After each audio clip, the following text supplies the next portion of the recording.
कक्षा 6 निबंध। यदि मैं परीक्षक होता। वैसे विद्यार्थियों को नंबरों की बड़ी परेशानी रहती है, उसी पर यह निबंध है। यदि मैं परीक्षक होता। कल्पना करना या सपने देखना अच्छा लगता है। हम कल्पना को कर्म में उतार कर अपने सपनों को साकार करते हैं। इसलिए मैंने सोचा कि चलो आज एक नई कल्पना करते हैं परीक्षक बनने की। परीक्षक के नाम से सभी परिचित है। विद्यार्थियों को परीक्षा देनी पड़ती है। परीक्षा लेने वाला होता है परीक्षक। परीक्षा का परिणाम जब मिलता है तो बच्चों पर भी क्या बीतती है। उत्तीर्ण हो गए तो हम खुशी से झूम उठते हैं।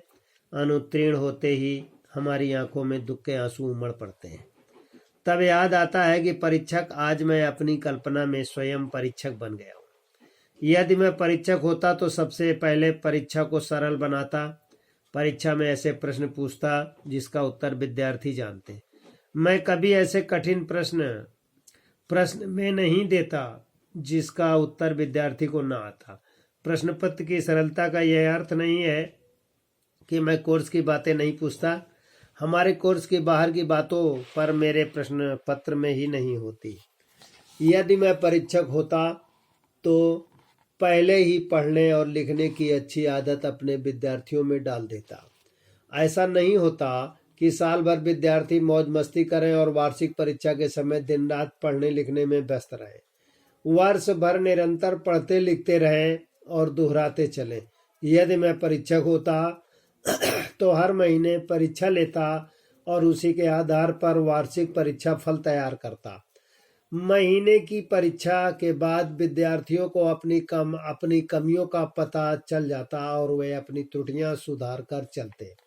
यदि मैं परीक्षक होता तो कोई विद्यार्थी फेल नहीं होता। मैं परीक्षा सफलता के लिए लेता हूँ, असफलता के लिए नहीं। जीवन जीने की कला सफलता से मिलती है। असफलता से जीवन में सुधार कार्य की क्षमता बढ़ती है। परीक्षा परिणाम विद्यार्थी को सुधार या विकास की प्रेरणा देता है।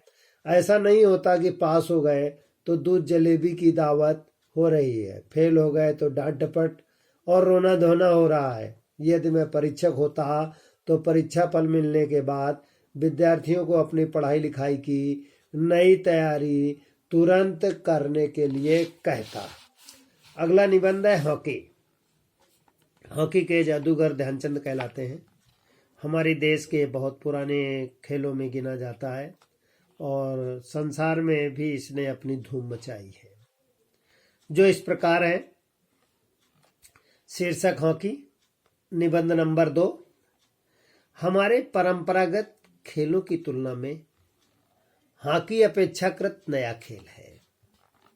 यह खेल 18वीं सदी में यूरोप में भारत पहुंचा था, लेकिन देखते देखते यह भारत में बहुत अधिक लोकप्रिय हो गया और ओलंपिक तथा अन्य अंतर्राष्ट्रीय हॉकी प्रतियोगिताओं में भारत की तूती बोलने लगी।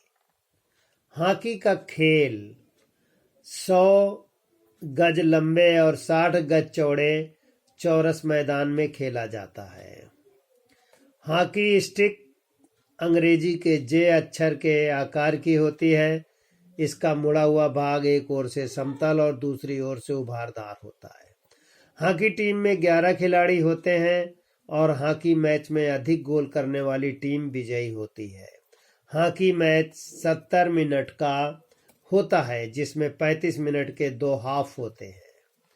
हॉकी में भारत ने अनेक नामी गिरामी खिलाड़ी दिए हैं। मेजर ध्यानचंद, कैप्टन रूप सिंह, जेंटल, भोला, केडी सिंह, बाबू, बलबीर सिंह, शंकर, लक्ष्मण, अजीत पाल सिंह, अशोक कुमार, सुरजीत सिंह, धनराज पिल्लई आदि अनगिनत विश्व प्रसिद्ध खिलाड़ियों ने ओलंपिक और विश्व के हॉकी में भारत का नाम रोशन किया है। मेजर ध्यानचंद को तो हॉकी का जादूगर कहा जाता है।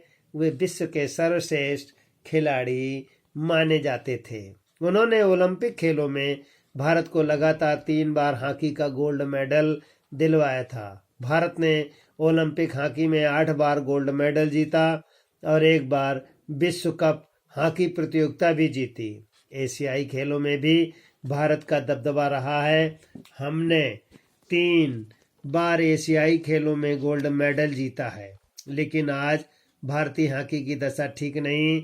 धन के अभाव और अच्छे खिलाड़ियों की कमी के कारण भारत में हॉकी का स्तर लगातार गिरता जा रहा है। विश्व हॉकी में हमारी गिनती अब श्रेष्ठ देशों में नहीं होती। विद्यार्थी इन निबंधों को लिखेंगे और याद भी करेंगे।